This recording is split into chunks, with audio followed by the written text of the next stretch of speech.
आज की क्लास में हम स्टार्ट करेंगे इलेक्ट्रिक डायपोल।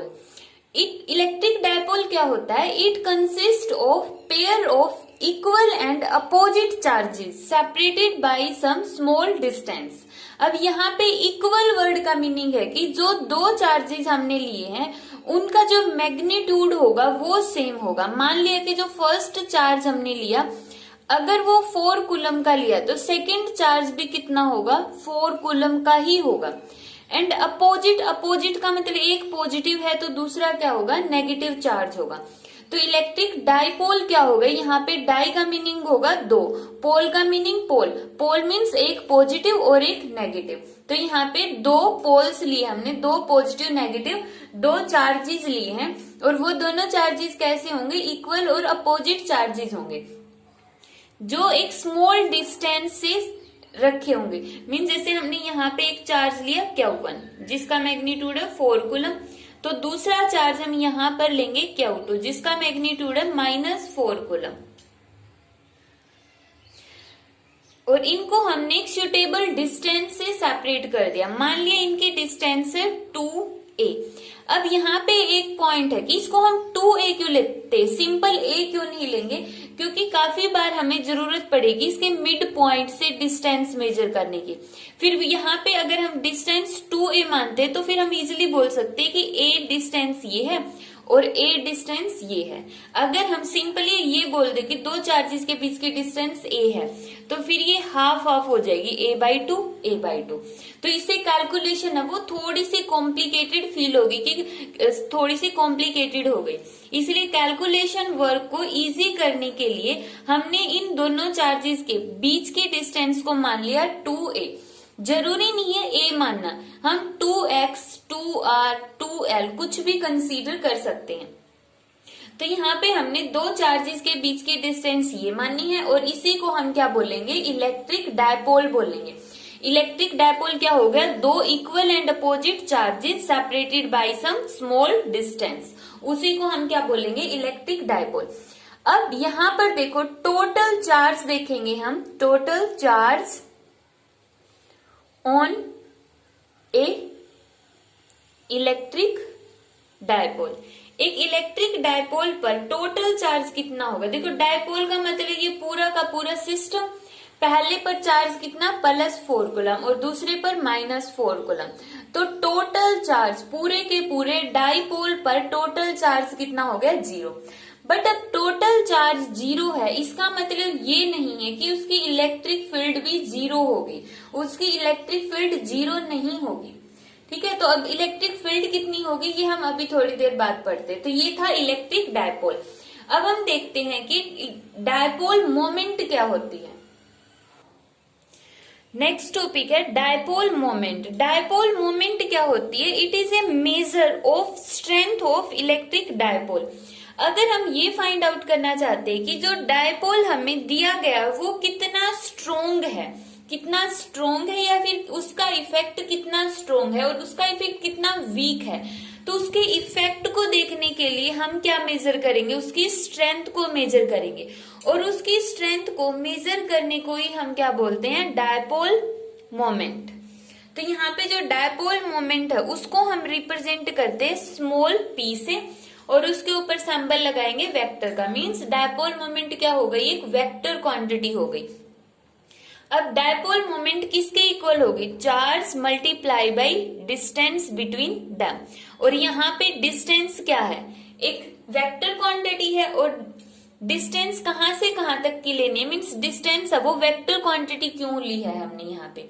डिस्टेंस बोलो या डिस्प्लेसमेंट बोलो, क्योंकि डिस्टेंस तो स्केलर क्वांटिटी होती, तो यहाँ पे बेटर वर्ड होगा कि डिस्प्लेसमेंट क्या है। मान लिया हमने ये चार्ज लिया +q और यहाँ पर दूसरा चार्ज हमने रख दिया -q। अब जो डायपोल मोमेंट होगी उसकी डायरेक्शन होती है, डायपोल मोमेंट की डायरेक्शन इंपॉर्टेंट है। ये जो हमने इलेक्ट्रिक फील्ड पढ़ा था, इलेक्ट्रिक फील्ड की डायरेक्शन होती थी +q charge to -q charge. Electric field हमेशा फ्लो करती है +q से -q चार्ज की तरफ। और जो डायपोल मोमेंट की डायरेक्शन है मींस p की डायरेक्शन है वो होगी -q two plus Q, minus Q two plus Q. तो जो इनके बीच की डिस्प्लेसमेंट होगी वो भी हम मेजर करेंगे माइनस क्यू से प्लस क्यू की तरफ।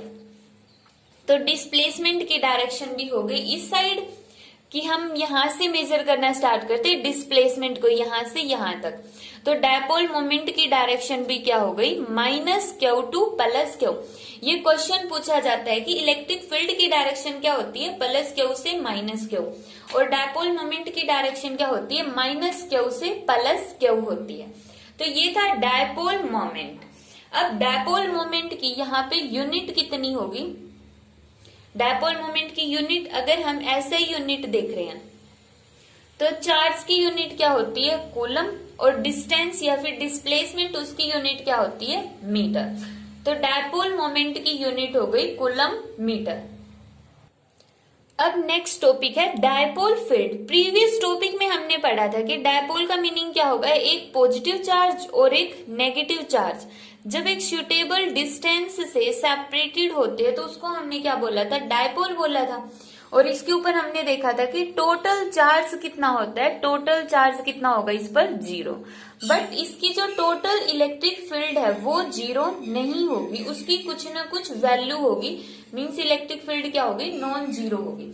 अब डायपोल फील्ड होता क्या है, इस डायपोल की वजह से इसके चारों तरफ कुछ ना कुछ फील्ड होगी, और वो फील्ड को हम कैसे डिफाइन करेंगे, it is the space around the dipole. यह डायपोल के चारों तरफ क्या है एक स्पेस है in which electric effect of dipole can be experienced, जहां पर हम इसके इलेक्ट्रिक इफेक्ट को एक्सपीरियंस कर सकते हैं। इलेक्ट्रिक इफेक्ट का मीनिंग क्या होगा कि जब हम इसके नजदीक किसी चार्ज को लेकर आते हैं तो उस चार्ज को ये रिपेल करेगा या फिर अट्रैक्ट करेगा। अब वो चार्ज यहां से आता है तब कैसे इफेक्ट होगा, यहां से आता है तब कैसे इफेक्ट पड़ेगा, और यहां से आएगा तब कैसे इफेक्ट डालेगा।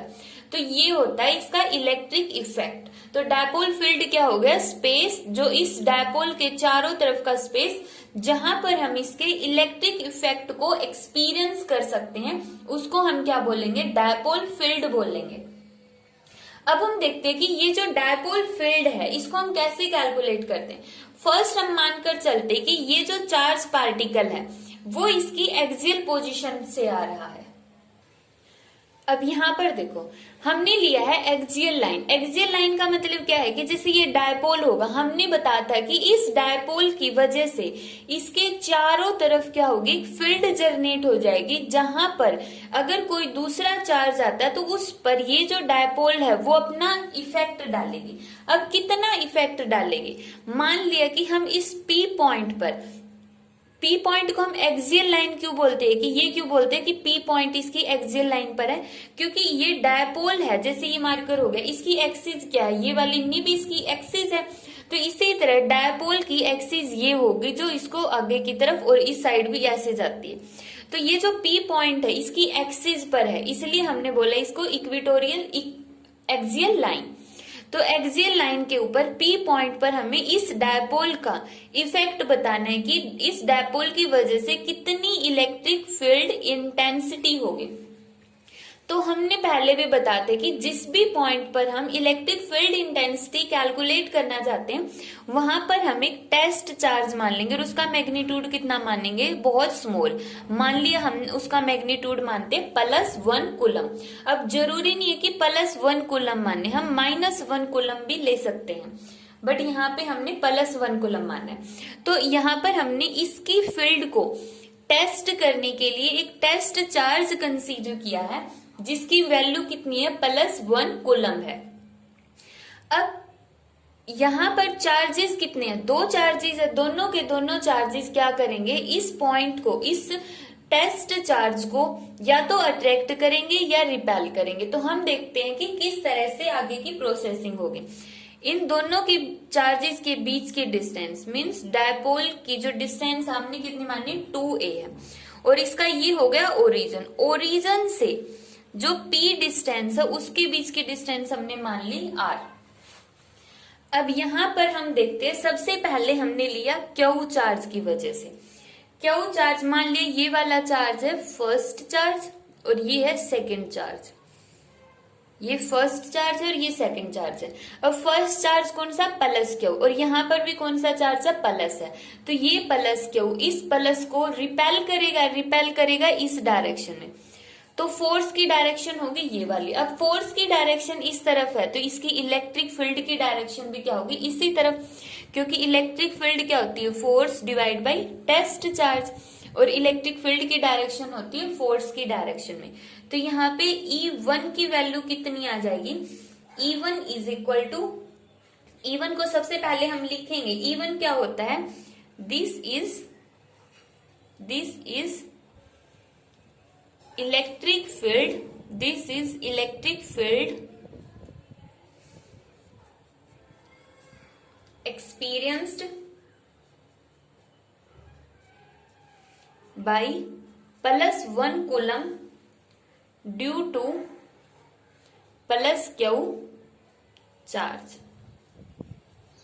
तो E1 की वैल्यू कितनी होगी, हम फॉर्मूला पढ़ चुके इलेक्ट्रिक फील्ड का, क्या होता है K/Q/R²। अब यहाँ पे R क्या होगा, इसके अंदर तो हमें R निकालना पड़ेगा, पहले लिखते हैं K, और चार्ज कितना है, स्मॉल q, तो स्मॉल q। डिस्टेंस देखो, इन दोनों के बीच की डिस्टेंस लेकर चलनी, क्योंकि दो चार्जेस ये हैं तो इनके बीच की डिस्टेंस, ये पूरी डिस्टेंस कितनी है, R है, ये डिस्टेंस पूरी है R, और ये कितनी है A। तो R में से अगर हम A सब्ट्रैक्ट कर देते बच गया, तो नीचे क्या आएगा, R माइनस A और इसका स्केयर, और इसकी डायरेक्शन कहां पर होगी, अलोंग या फिर अवे फ्रॉम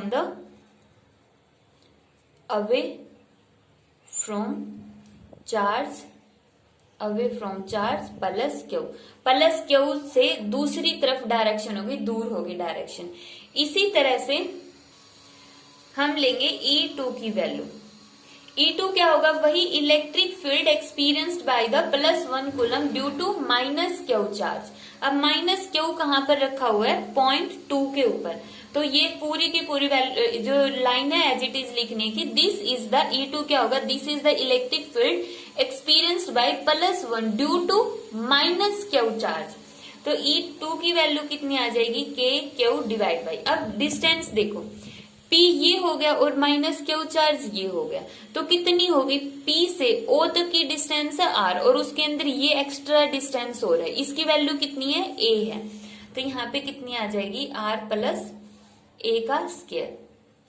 और इलेक्ट्रिक फील्ड की डायरेक्शन, यहाँ पे चार्ज माइनस में है और ये चार्ज प्लस में है, तो जो E2 की डायरेक्शन है वो चार्ज की तरफ होगी, E2 यहाँ पर हो जाएगा toward charge minus q charge की तरफ हो जाएगी। अब E1 की भी वैल्यू आ गई हमारे पास और E2 की भी वैल्यू आ गई। अब हमें देखना है कि इसमें से कौन सी इलेक्ट्रिक फील्ड ज्यादा है, means net electric field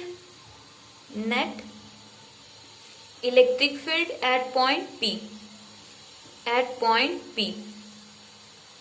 P के ऊपर नेट इलेक्ट्रिक फील्ड कितनी होगी, ये पॉइंट है P। अब इसमें से कौन सी वैल्यू ज्यादा होगी, देखो K दोनों में सेम है, Q भी दोनों में सेम है, नीचे तो है R माइनस ए और यहाँ पर है R plus A.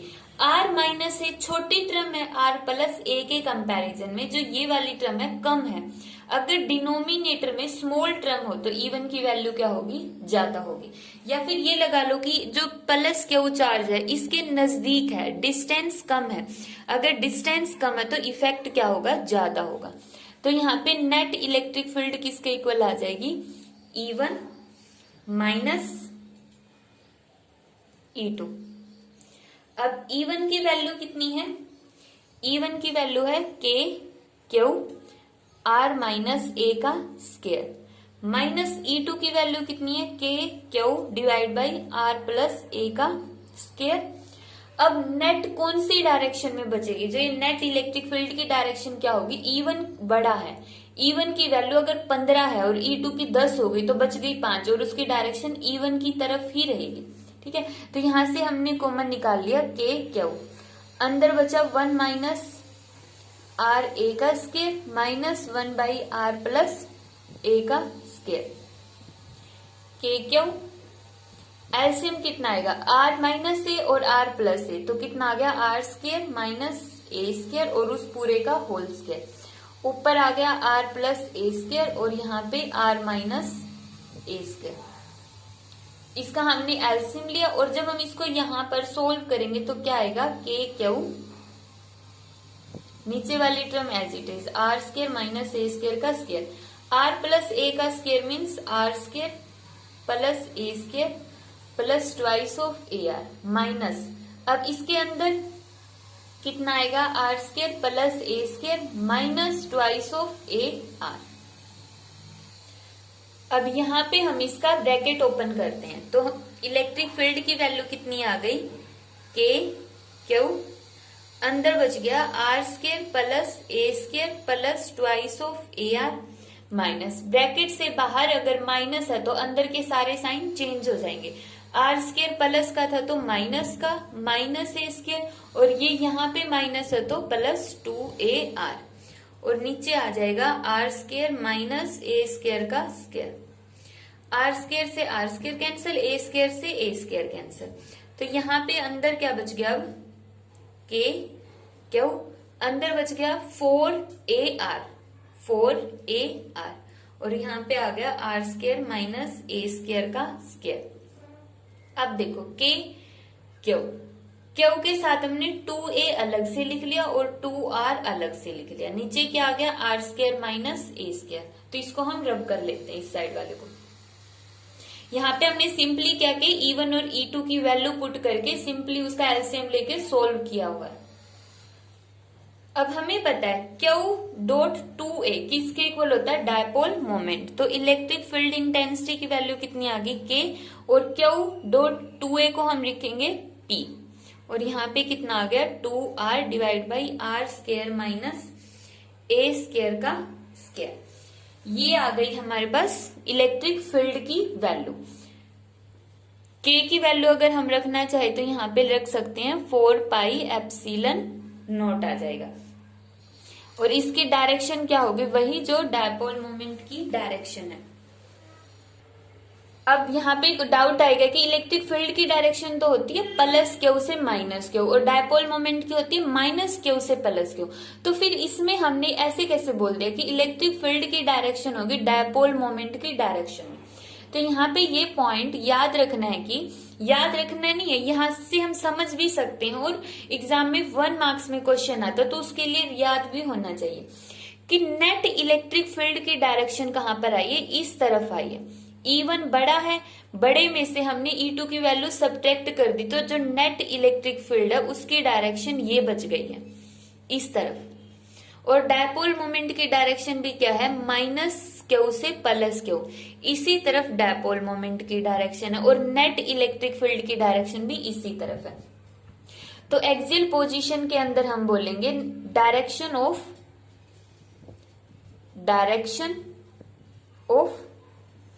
Net electric field is toward the dipole moment, या टुवर्ड द डायरेक्शन लिख लो, toward the direction of dipole moment, toward the direction of dipole moment होगी। तो इसका ये फॉर्मूला, ये याद रखना है 100%, क्योंकि ये न्यूमेरिकल्स में यूज होता है। क्या होगा, P डॉट 2r, डॉट लिखने की जरूरत नहीं है, P मल्टीप्लाई बाई 2r और divide by 4 pi epsilon not r square minus a square और उसका स्क्वायर, याद रखना है ये फॉर्मूला। अब इसका हम स्पेशल केस देखते हैं। स्पेशल केस के अंदर इन्होंने बोल दिया अगर r की वैल्यू बड़ी है 2a के कंपैरिजन में, मीन्स मान लिया 2a तो इतना सा और r की वैल्यू ज्यादा बड़ी दे दी, जैसे 2a की वैल्यू अगर 4 मीटर है तो अगर r की वैल्यू 10 मीटर 20 मीटर 25 मीटर इस तरह से होगी कि हमने बोल दिया r बड़ा है 2a से, तो a तो और भी छोटा होगा, तो a को हम यहां से इग्नोर कर देंगे। तो इलेक्ट्रिक फील्ड क्या बन गई यहां पर, फिर P 2r divide by 4 pi epsilon not, a को अगर इग्नोर करेंगे तो a की जगह तो 0 और r स्क्वायर का स्क्वायर कितना होगा, r की पावर 4, एक r से यहां से कैंसिल होके 3 आ गया। मीन्स यहाँ पे पावर बच गई अब 3, 2 को हम आगे रख देंगे। तो ये आ गया दूसरा फॉर्मूला। जब R की वैल्यू बड़ी है 2a के कंपैरिजन में, तो इलेक्ट्रिक फील्ड कितना होगा 2p divide by 4 pi epsilon not r cube. ये कहां पर निकाली है हमने इलेक्ट्रिक फील्ड, उसकी एक्सियल पोजीशन पर। हमने माना था कि एक डायपोल है, उसके चारों तरफ डायपोल फील्ड होती है और उस फील्ड को हमने मेजर किया है इसकी एक्सियल पोजीशन के ऊपर। अब हम देखते हैं कि उसकी इक्वेटोरियल पोजीशन पर हम फील्ड को कैसे मेजर करेंगे। नेक्स्ट है हमें इलेक्ट्रिक फील्ड निकालनी है उसकी इक्वेटोरियल लाइन पर। इक्वेटोरियल लाइन मीन जैसे ये डायपोल हो गया और ये इस डायपोल का क्या है, ओरिजिन है, बीच का पॉइंट है। तो जो पॉइंट इसके ऊपर लाई करेगा, जो इसके मिड पॉइंट के ऊपर लाई करेगा या इसके बाइसेक्टर पर लाई करेगा, ये हो गया उसका इक्वेटोरियल लाइन। तो इस पॉइंट के ऊपर हमें इलेक्ट्रिक फील्ड निकालनी। अब हमने बताया था कि डायपोल के चारों तरफ डायपोल फील्ड है। अब यहाँ पर कितनी डायपोल फील्ड होगी वो हमने कैलकुलेट कर लिया। अब हम देखते हैं यहाँ पे कितनी इलेक्ट्रिक फील्ड होगी। अब मान लिया कि जो इसकी डिस्टेंस है हम कितनी मानकर चलते हैं, यहाँ से r डिस्टेंस, यहाँ पर भी P पॉइंट पर r डिस्टेंस ली थी और यहाँ पर भी हम कितनी डिस्टेंस मानेंगे, अगर ये P पॉइंट है तो कितनी डिस्टेंस होगी r। तो ये जो डिस्टेंस है इसकी वो हो गई r डिस्टेंस। अब हमें P पर क्या निकालना है, इलेक्ट्रिक फील्ड इंटेंसिटी। तो P पर हम क्या मानेंगे, टेस्ट चार्ज, और टेस्ट चार्ज की वैल्यू कितनी मानेंगे हम, +1 कूलम मानेंगे। अब P की वैल्यू अब हम यहां से मान के चलेंगे कि Q से जो P की वैल्यू है, यहां से हमें इसकी जरूरत नहीं पड़ेगी, तो यहाँ पे इसको छोड़ो, जरूरत ही नहीं पड़ेगी इसकी, तो हमें डिस्टेंस की बस ये पता होना चाहिए P की डिस्टेंस ओरिजिन से कितनी है, r डिस्टेंस है। अब यहाँ पे देखो इलेक्ट्रिक फील्ड कितनी होगी। मान लिया सबसे पहले हम देखते हैं -Q चार्ज। ये जो -Q चार्ज है यहाँ वाले +Q को क्या करेगा, अपनी तरफ खींचेगा। तो इसने इस चार्ज को अपनी तरफ खींचा, तो ये हो गई इसकी इलेक्ट्रिक फील्ड E1। तो E1 इलेक्ट्रिक फील्ड से इसने इसको अपनी तरफ खींचा, तो E1 की वैल्यू कितनी होगी, पहले लिखोगे कि E1 क्या होता है, electric field due to charge -Q on the test charge of +1 coulomb, Q divide by, अब इस पॉइंट को मान लो A है और इस पॉइंट को मान लो B है। डिस्टेंस कितनी होगी इन दोनों के बीच की, A P का स्क्वायर, और कहां पर होगी, डायरेक्शन टुवर्ड चार्ज या toward point A, toward point A point की तरफ इसकी डायरेक्शन होगी। अब हमें यहाँ पर AP की वैल्यू चाहिए कि AP की डिस्टेंस क्या है, क्योंकि हमें इन दोनों के बीच की डिस्टेंस कैलकुलेट करनी थी, तो AP की वैल्यू चाहिए। अब हमें पता है कि ये जो O पॉइंट है इसका बीच का मिड पॉइंट है, तो ये डिस्टेंस कितनी बच गई, A। ये डिस्टेंस कितनी है, r। पाइथागोरस थ्योरम लगा दो, तो ये AP कितना हो गया, a² + r², और इसका अंडर रूट। AP की वैल्यू कितनी आ गई, पाइथागोरस थ्योरम लगाएंगे इसके ऊपर। ये अगर a है, ये वैल्यू r है, तो पाइथागोरस से ये कितनी निकल गई, a² + r² का अंडर रूट। तो ये तो AP की वैल्यू निकली है।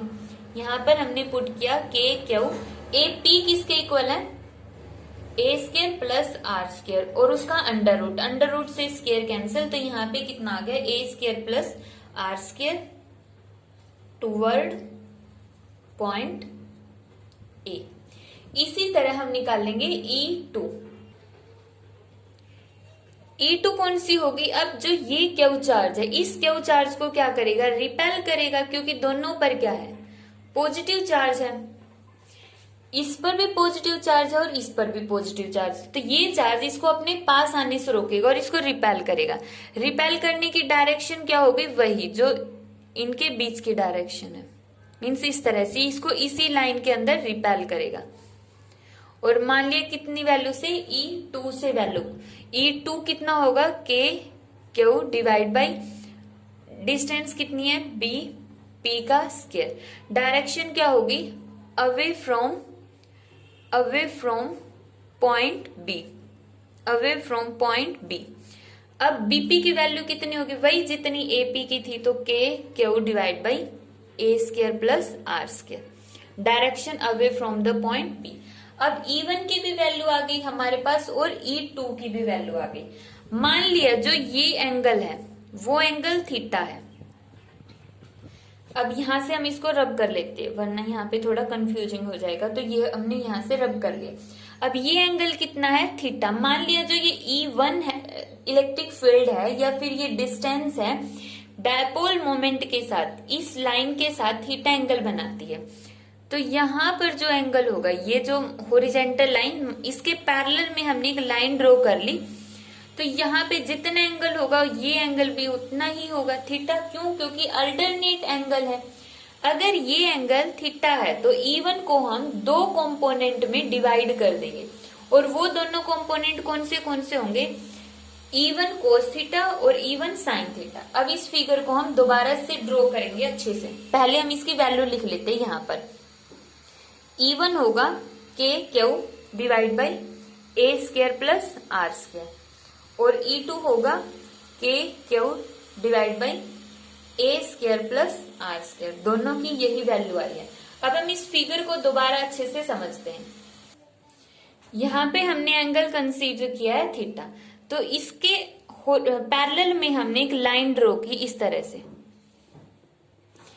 जो ये वाली लाइन है और जो ये वाली लाइन आपस में क्या है, पैरेलल। अगर ये एंगल थीटा है तो ये एंगल भी कितना होगा, थीटा होगा।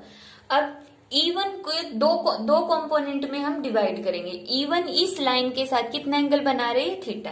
तो इस एक्सिस के अकॉर्डिंग या इस एक्सिस के अलोंग इसकी वैल्यू कितनी होगी, E1 कोस ऑफ थीटा, और डाउनवर्ड डायरेक्शन में इसकी वैल्यू कितनी होगी, E1 साइन थीटा। जो E1 मेन वैल्यू है वो साइन और कोस के हमेशा बीच में आएगी। तो E1 को हमने दो कंपोनेंट में डिवाइड कर लिया है। क्यों डिवाइड किया, क्योंकि यहाँ पे E1 और E2 की दो डायरेक्शन होगी और हमें इलेक्ट्रिक फील्ड की एक डायरेक्शन चाहिए कि इस पॉइंट पर जो ये हमने टेस्ट चार्ज रखा है उस पे इस पूरे डायपोल की वजह से जो फील्ड लग रही है वो किस डायरेक्शन में लग रही है। तो यहाँ पर हमें एक डायरेक्शन निकालनी, इसलिए इन दोनों का हमने रिजल्टेंट ले लिया और वो रिजल्टेंट आएगा इस डायरेक्शन में। अब E2 का भी यहाँ पे क्या हो गए, दो कंपोनेंट हो गए। दो कंपोनेंट क्यों हुए, अगर यहाँ पे एंगल थीटा तो यहाँ पे भी एंगल कितना होगा, थीटा होगा, और ये एंगल भी कितना होगा, थीटा। क्यों? क्योंकि दो पैरेलल लाइंस के ये वाले एंगल क्या होते हैं, कोरस्पॉन्डिंग एंगल, और वो इक्वल होते हैं। तो ये एंगल भी कितना होगा, थीटा। तो E2 क्या बना रही है, थीटा बना रही है। तो यहाँ पे कौन सा कंपोनेंट आ गया, E2 कोस थीटा, और E2 बीच में आना चाहिए तो ये ऊपर चला गया E2 साइन थीटा। अब यहां से देखो E1 is equal to E2 के है। E1 किसके इक्वल है, E2 के, क्योंकि यहाँ पे भी क्या है के क्यू और यहाँ पे भी क्या है के क्यू, और डिवाइड बाई क्या है ए स्क्वायर आर स्क्वायर, और यहाँ पे भी क्या है ए स्क्वायर आर स्क्वायर। जब E1 और E2 दोनों ही इक्वल है तो E1 और E2 इक्वल हो गए, तो यहाँ से हम दोनों की जगह क्या रख सकते हैं, E रख सकते हैं। तो E2 की जगह भी E, E1 की जगह भी E, यहाँ पर भी हमने क्या पुट कर लिया, सिर्फ E पुट कर लिया। अब देखो यहाँ पे E साइन थीटा नीचे की तरफ आ रहा है और यहाँ पे E साइन थीटा ऊपर की तरफ आ रहा है, तो ये वाले दोनों साइन कंपोनेंट एक दूसरे को कैंसिल कर देंगे, और इस तरफ E कोस थीटा और E कोस थीटा कितना हो गया, टोटल 2E कोस थीटा। तो इस डायपोल की वजह से जो इस पॉइंट पर फील्ड है वो किस डायरेक्शन में लग रही है, इस डायरेक्शन में लग रही है। टोटल फील्ड की डायरेक्शन हो गई ये वाली, इस तरफ लग रही है, और कितनी लग रही है, 2E कोस थीटा लग रही है।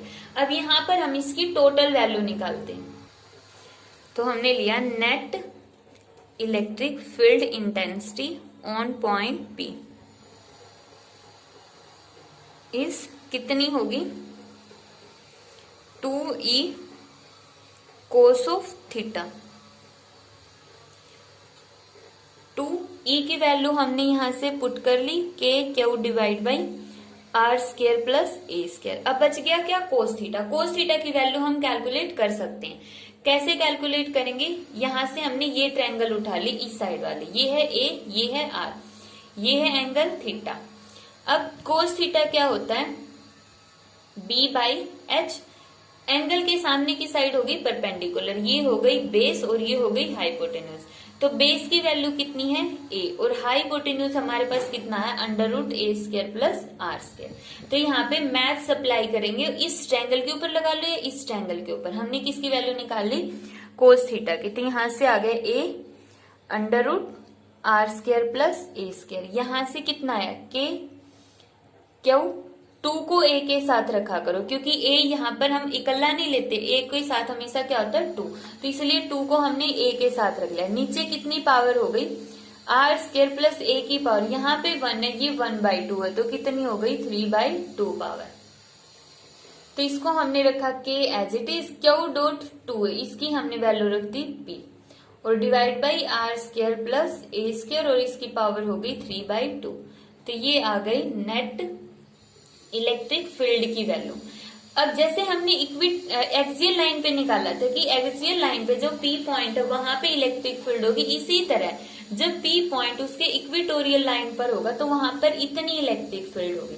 अब इस केस में भी जो नेट इलेक्ट्रिक फील्ड की डायरेक्शन है वो इस तरफ आई है लेफ्ट साइड में, और डायपोल मोमेंट की डायरेक्शन है राइट साइड में। डायपोल मोमेंट इस तरफ जा रही है और नेट इलेक्ट्रिक फील्ड आ रही है इस तरफ। तो इस केस में जो इलेक्ट्रिक फील्ड की डायरेक्शन है और डायपोल मोमेंट की डायरेक्शन है वो एक दूसरे की अपोजिट होती है। ये एग्जाम में क्वेश्चन आता है डायरेक्शन को लेकर, तो यहाँ पे क्या होगी एक दूसरे के अपोजिट होती है। इंपॉर्टेंट पॉइंट याद रखना है, एक्सियल में दोनों की डायरेक्शन सेम होती है और इक्वेटोरियल के अंदर दोनों की डायरेक्शन अपोजिट होती है। अब इस केस में भी हमने मान लिया कि अगर r की वैल्यू a से बड़ी है, r अगर a से बड़ा, तो r को भी हम क्या कर देंगे इग्नोर, इसको a को इग्नोर कर देंगे। a को अगर हमने इग्नोर कर दिया तो इलेक्ट्रिक फील्ड की वैल्यू कितनी बच गई यहाँ पे r² प्लस a², a को छोड़ दो r² और उसकी पावर 3/2, 2 और 1/2, तो यहाँ पे 1/2 से अंडर रूट से 2 कैंसिल, तो कितना बच गया r की पावर 3। तो यहाँ पे आ गया r की पावर 3। k की वैल्यू हम कितनी पुट कर देंगे 1/4πε0।